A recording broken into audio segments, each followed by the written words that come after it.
What if the most dangerous horse in the county could only be tamed by a child everyone had given up on? In the rugged hill country of Timber Ridge, Montana, there lived a wild stallion so fierce, so untamed, that grown men refused to go near him. He had kicked down barn doors, shattered fences, and sent 3 experienced horse trainers to the hospital. His eyes burned with rage and his hooves struck like lightning. The authorities had made their decision. He would be put down in 7 days. But then a 12-year-old girl with a quiet voice and a wounded heart walked into his pen, and what happened next defied every rule, every expectation, every logical explanation.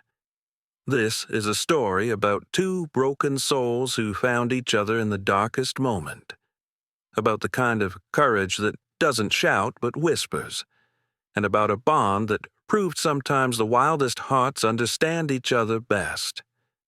If you believe in the power of trust and the magic that happens when we refuse to give up on the forgotten, please hit that like button and subscribe to our channel.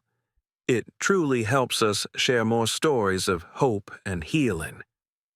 The stallion's name was Thunder, though most people just called him the Devil Horse. He was a blue roan, his coat the color of storm clouds, his mane black as midnight and thick as rope.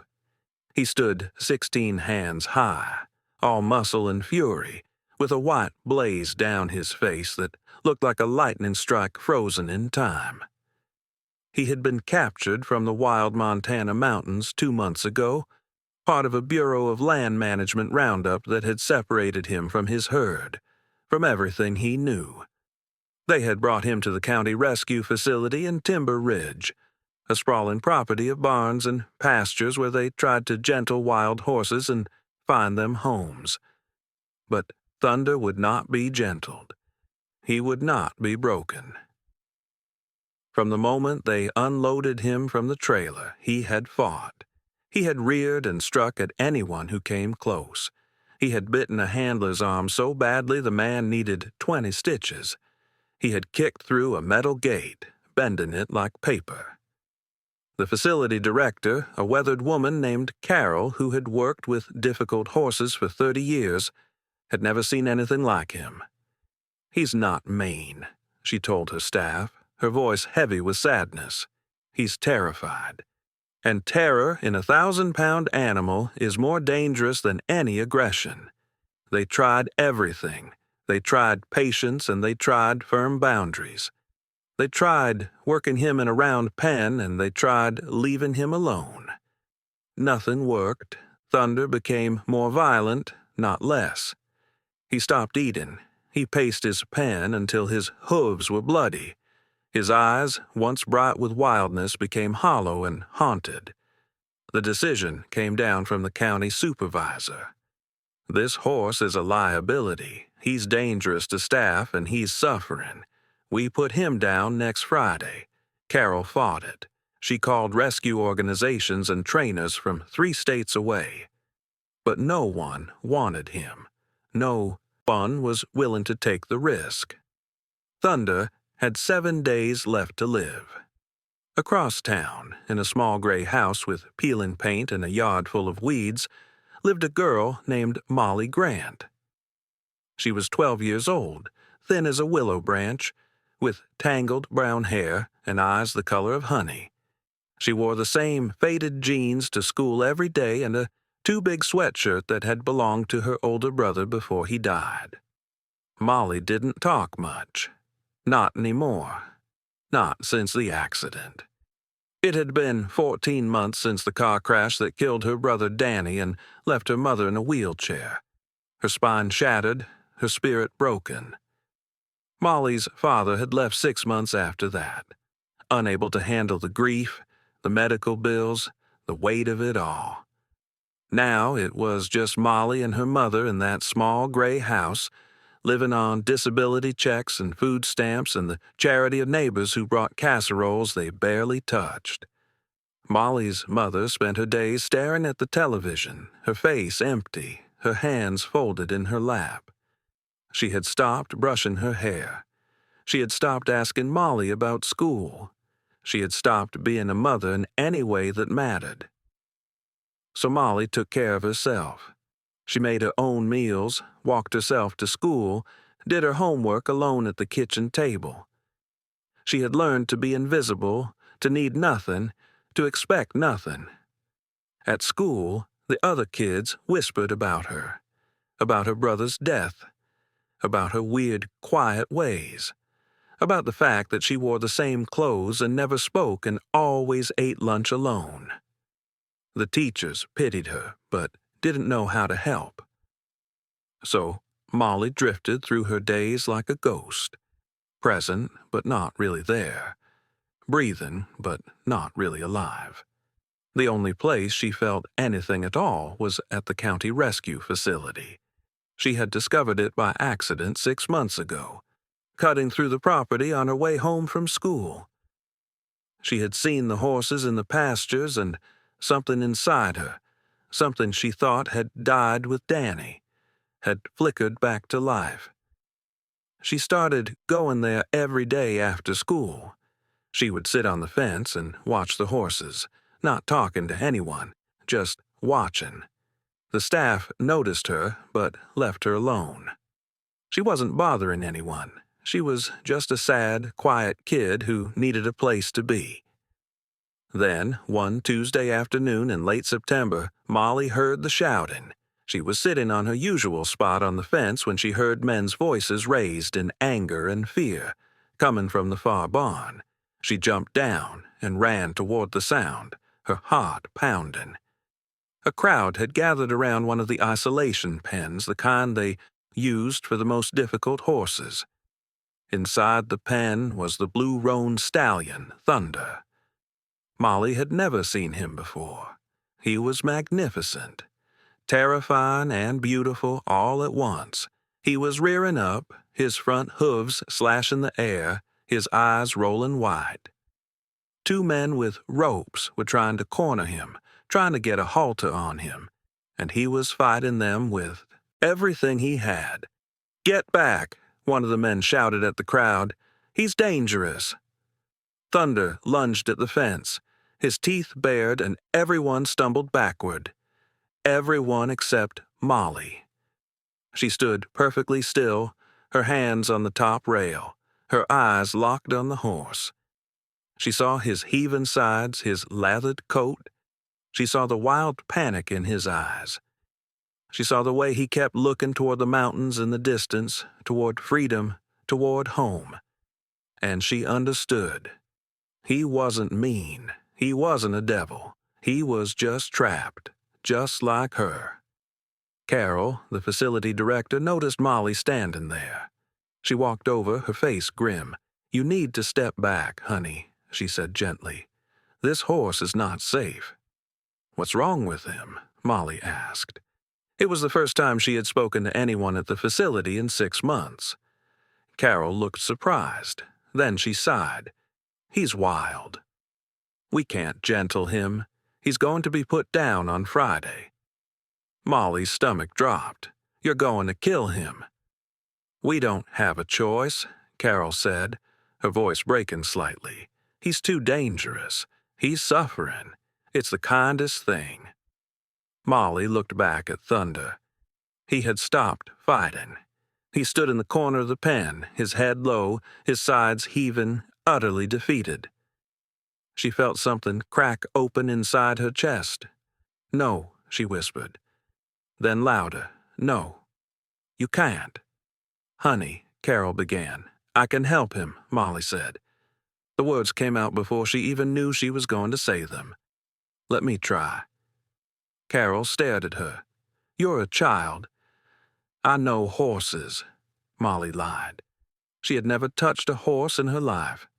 "Please, just let me try. If it doesn't work, if he doesn't get better, then you can do what you have to do. But please, give me a chance. Give him a chance." Carol should have said no. She should have sent the girl home and followed protocol. But there was something in Molly's eyes, something desperate and determined and so achingly hopeful that made her hesitate. "How much time do you need?" Carol asked. "A week," Molly said. "I need a week." Carol looked at Thunder, then back at Molly. "If he hurts you, if he so much as pins his ears at you, this ends." "Understood?" "Understood," Molly said. Carol took a breath. "Be here tomorrow at 4 o'clock. We'll start then." "But Molly, if this doesn't work, if you can't reach him, he's still going to be put down." "I understand," Molly said. And she did. She had 1 week to save a horse who didn't want to be saved. 1 week to prove that broken things could heal. 1 week to do something that mattered. That night, Molly didn't go straight home. She went to the library and checked out every book on horses she could find. She sat at one of the computer stations and watched video after video about wild horse training, about trust building, about the language of equines. She read about a method called natural horsemanship, about how you don't break a horse, you ask it to partner with you. She read about patience and body language and the importance of being calm. She stayed until the library closed. Then she walked home in the dark, her backpack heavy with books, her mind buzzing. Her mother was asleep in her chair when Molly came in. The television was still on, flickering blue light across the dim room. Molly turned it off, covered her mother with a blanket, and went to her room. She stayed up until 2 in the morning reading, taking notes, making a plan. She didn't know if it would work. She didn't know if she was strong enough or smart enough or brave enough. But she knew she had to try, because if she didn't, Thunder would die. And if Thunder died, then something inside Molly would die too. The last fragile thread connecting her to hope, to life, to the belief that broken things could still be saved. The next afternoon, Molly stood outside Thunder's pen with Carol beside her. The stallion was at the far end, his back to them, his head hanging low. He looked thinner than yesterday, defeated. "Remember," Carol said, "no sudden movements, no loud noises, and if he charges, you get out. Fast." "I will," Molly said. Carol unlocked the gate. Molly stepped inside. The gate clanged shut behind her. Thunder's head came up. He turned and looked at her, his eyes hard and wary. Molly stood completely still. She didn't look directly at him. She had read that direct eye contact was a challenge to a horse, a threat. Instead, she looked slightly to the side and kept her body relaxed, her hands loose at her sides. She waited. 1 minute passed, then 2. Thunder didn't move. Neither did Molly. The sun was warm on her shoulders. She could hear the wind moving through the grass beyond the pen. She could hear Thunder's breathing, slow and deep. Finally, she took 1 small step forward. Thunder's ears pinned back. Molly froze. She took a breath and stepped backward, giving him space. His ears came forward again. "Okay," she whispered. "I hear you. I'm not going to push you. I'm just going to be here." For the next hour, that's all she did. She stood in the pen and simply existed in Thunder's space. She didn't try to touch him. She didn't try to get close. She just breathed and waited and let him get used to her presence.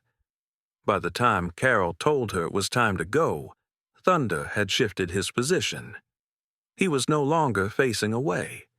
He was standing sideways, one dark eye watching her.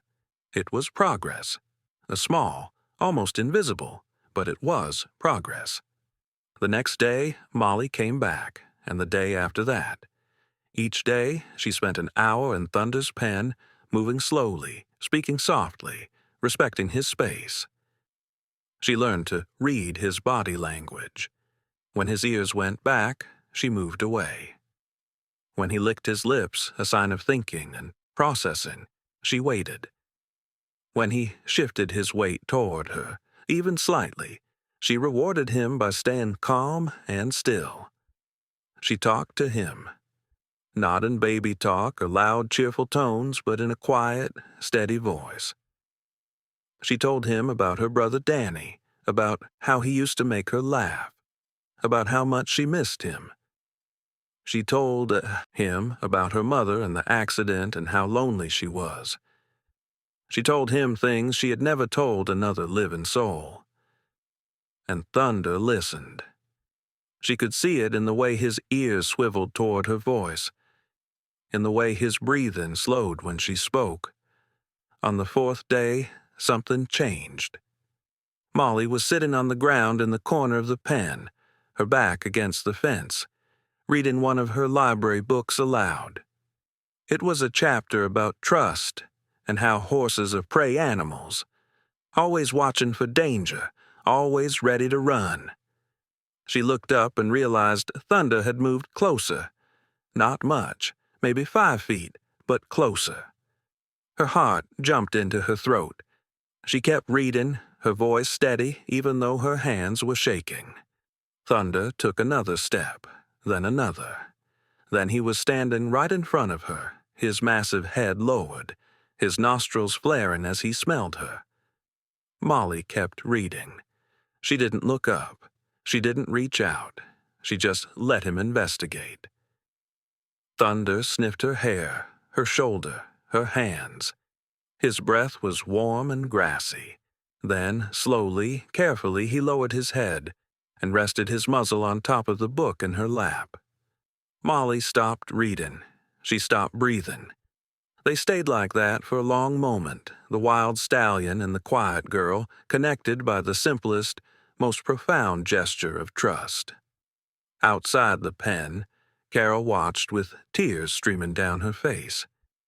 The other staff members had gathered, all of them silent, all of them witnessing something they had never thought possible. That evening, Molly's mother was awake when she got home. "Where have you been?" her mother asked, her voice flat and tired. "The rescue facility," Molly said. "I've been working with a horse." Her mother blinked, as if trying to process the information. "Why?" "Because he needs me," Molly said simply. "And I need him." Her mother looked at her for a long time. Then she nodded, just once, and turned back to the television. It wasn't much, but it was the first time in months that her mother had asked her a question. It was something. Molly went to her room and collapsed on her bed, exhausted and exhilarated. She had 3 days left, 3 days to finish what she'd started, 3 days to save Thunder's life. On the 5th day, Molly brought a halter with her, not to put on Thunder, just to introduce him to it. She let him sniff it, investigate it. He didn't panic, he didn't run. He simply examined it with his soft nose and then looked at her as if to say, "What's this for?" She spent the session draping it gently over his neck, letting him feel the weight of it, then taking it away. Reward and release, trust and patience. By the end of the hour, Thunder was standing calmly while she rested the halter on his head without fastening it. On the 6th day, the second to last day, Molly fastened the halter. Thunder tensed, his muscles bunching, his eyes going wide. Molly stood perfectly still, her hand on his neck, and she sang. It was a song Danny used to sing to her when she was scared, an old lullaby about stars and safety and being held. Her voice was thin and off-key, but it was honest. Thunder's ears flicked toward her. His body slowly relaxed. He lowered his head. And he stayed. He let the halter stay on. Carol, watching from outside the pen, shook her head in disbelief. "I've never seen anything like this," she whispered to her assistant. "Never." That evening, Molly sat with her mother at the small kitchen table. They were eating canned soup, not speaking, the television humming in the background. "Mom," Molly said suddenly. Her mother looked up, startled. "I need you to come with me tomorrow," Molly said, to the rescue facility. I want you to see something." Her mother's face was a mask of exhaustion and confusion. "Molly, I can't." "Yes, you can," Molly said, her voice firm. "Please, Mom, it's important." Her mother stared at her. Then, slowly, she nodded. "Okay." Molly felt something loosen in her chest, something that had been coiled tight for months.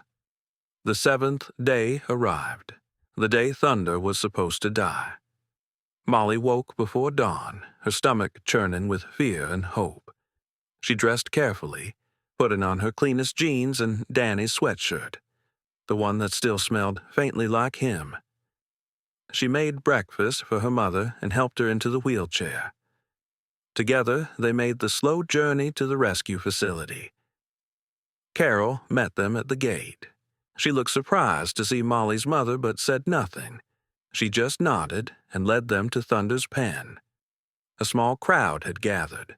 Word had spread about the wild stallion and the quiet girl.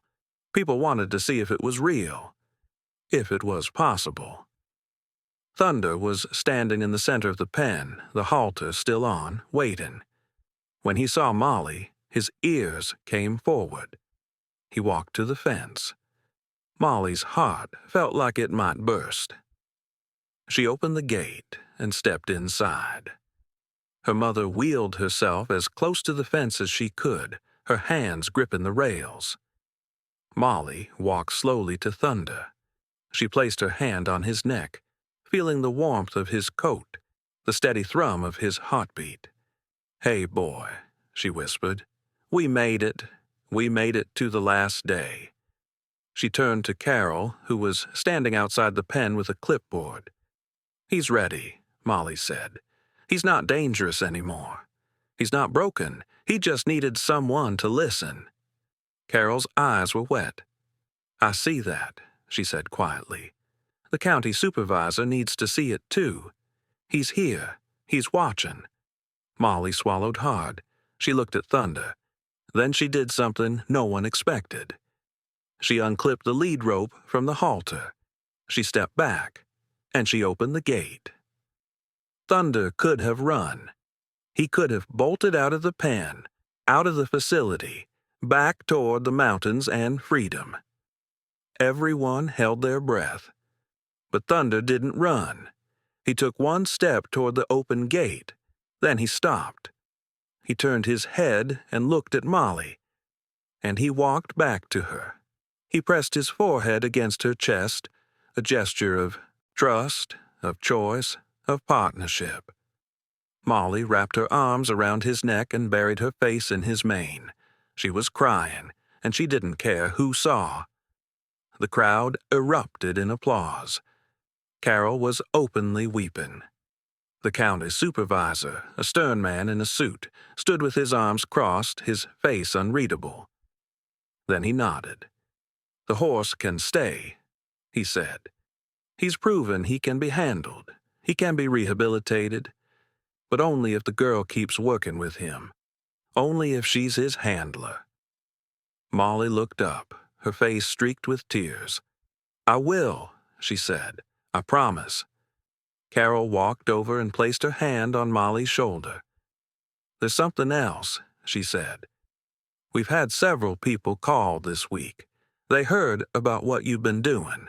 They want to donate money to the facility, enough money to build a proper training program.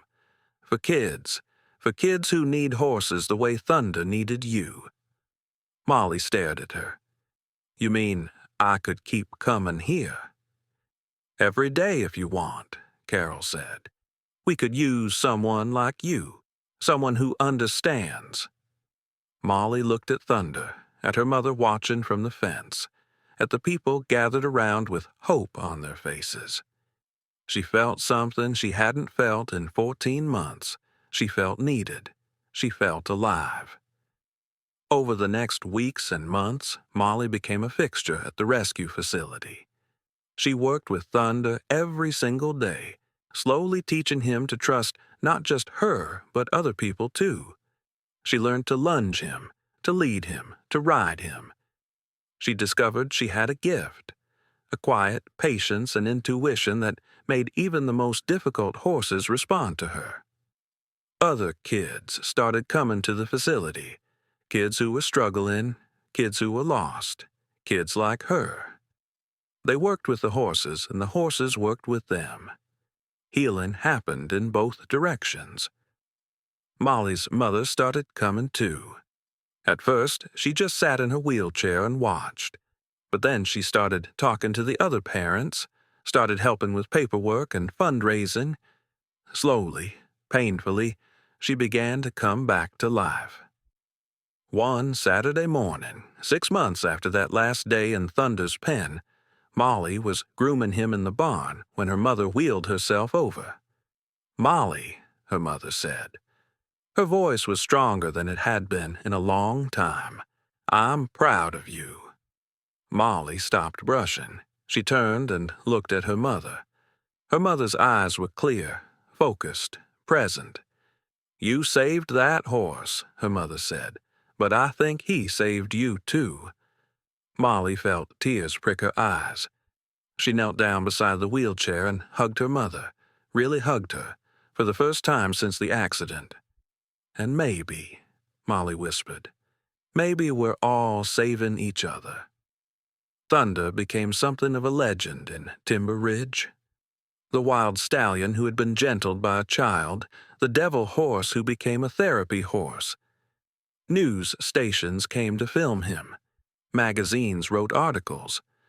But Molly didn't care about any of that. She cared about the connection she'd found, the purpose she'd discovered, the family she'd built. One warm evening in late spring, Molly sat on the fence watching Thunder graze in the pasture. The sun was setting, painting the sky in shades of gold and rose. The mountains in the distance were purple and mysterious. Carol walked over and stood beside her. "You know," Carol said, "I've been doing this work for 30 years. I've seen a lot of horses and a lot of people, but I've never seen anything like what you did with Thunder." Molly shrugged. "I just listened to him. That's all." "That's everything," Carol said quietly. "That's the whole secret. Listen, respect, give them a reason to trust." They sat in comfortable silence for a moment, watching Thunder move through the tall grass, his coat gleaming, his movements free and easy. He looked nothing like the terrified, violent stallion from 7 months ago. He looked at peace. "Do you ever think about what would have happened if you hadn't been there that day?" Carol asked. "If you hadn't heard the shouting and come running?" Molly thought about it. About the path not taken, about Thunder being put down, about her continuing to drift through life like a ghost. She thought about all the moments that had to align perfectly for this to happen. "It wasn't an accident," Molly said finally. "I think we were supposed to find each other. I think sometimes the universe puts the right broken things together so they can fix each other." Carol smiled. She reached over and squeezed Molly's shoulder. "You're wise beyond your years, kid." Molly laughed, a sound that still felt new and strange, but increasingly natural. "I learned from a horse." Thunder lifted his head from the grass and looked directly at them, as if he knew they were talking about him. Then he tossed his mane and went back to grazing, utterly content. The final scene in this story takes place 1 year to the day after Molly first stepped into Thunder's pen. The rescue facility held a small ceremony, a celebration of the training program that now bore both their names, the Thunder and Molly Program for Equine-Assisted Healing. 23 kids had gone through the program in the past year. 23 kids who had been struggling with grief, trauma, loneliness, anger. 23 kids who had found hope and purpose in the eyes of a horse. Molly stood at the front of the small crowd gathered in the barn. She wore a clean shirt and new jeans, donations from the community. Her hair was pulled back in a neat braid. She looked healthy, She looked whole. Thunder stood beside her, his coat brushed to a shine, a garland of wildflowers around his neck. He stood quietly, calmly, his dark eyes wise and gentle. "Thank you all for coming," Molly said, her voice steady. "A year ago, I was lost. I didn't think I mattered. I didn't think anything I did could make a difference. Then I met Thunder, and he taught me that even the most broken, most frightened, most hopeless things can heal if someone just believes in them." She reached up and rested her hand on Thunder's neck. He leaned into her touch. "We didn't save each other because we were strong," Molly continued. "We saved each other because we were willing to try, because we didn't give up even when it seemed impossible. And that's what this program is about. It's about not giving up. It's about second chances and new beginnings and the incredible things that can happen when we choose hope over despair." The crowd applauded. Molly's mother, sitting in her wheelchair in the front row, was crying and smiling at the same time. After the ceremony, Molly led Thunder out to the pasture. She unclipped his lead rope and stepped back. Thunder could have run off to join the other horses, but instead he stayed beside her, his shoulder touching hers, his breath warm on her hair. The sun was setting again, as it always did, painting the world in gold. The mountains stood silent and eternal in the distance. Molly closed her eyes and felt the evening breeze on her face, felt Thunder's solid presence beside her, felt the weight of grief beginning, finally, to lift. She thought about Danny and how he would have loved this, would have loved seeing her strong and purposeful and alive. She thought about her mother slowly healing. She thought about all the kids who would come through this program, all the horses who would be saved, all the broken pieces being put back together one day, one moment, one act of trust at a time. And she smiled, because she had learned the most important lesson of all, that sometimes the wildest hearts understand each other best, that sometimes the most damaged souls are the ones capable of the deepest healing, that sometimes all it takes is one person willing to step into the darkness and whisper, "I see you, I'm here, you're not alone." Thunder nickered softly, a sound of contentment and peace. Molly opened her eyes and looked at him, this magnificent creature who had been hours from death, who had been called dangerous and hopeless and beyond saving. "Now, you're not any of those things," she told him quietly. "You never were. You just needed someone to believe in you." She pressed her forehead against his neck, breathing in his familiar scent of hay and sunshine and second chances. "Thank you," she whispered, "for choosing me, for staying, for teaching me that broken things can still be beautiful." The stars began to appear in the darkening sky, tiny points of light pushing back against the night. Molly and Thunder stood together in the pasture, two survivors, two fighters, two souls who had found each other in the darkest moment and decided that hope was worth the risk. If this story moved you, if it reminded you that every living thing deserves compassion and every struggling soul deserves a chance, please subscribe to our channel and share this video with someone who needs to hear it today. Because the world needs more stories like this. Stories that prove love is stronger than fear, that patience is more powerful than force, and that sometimes the most extraordinary miracles come from the most unexpected places. Thank you for watching, and remember, never give up on the broken ones. They might just be the ones who save you.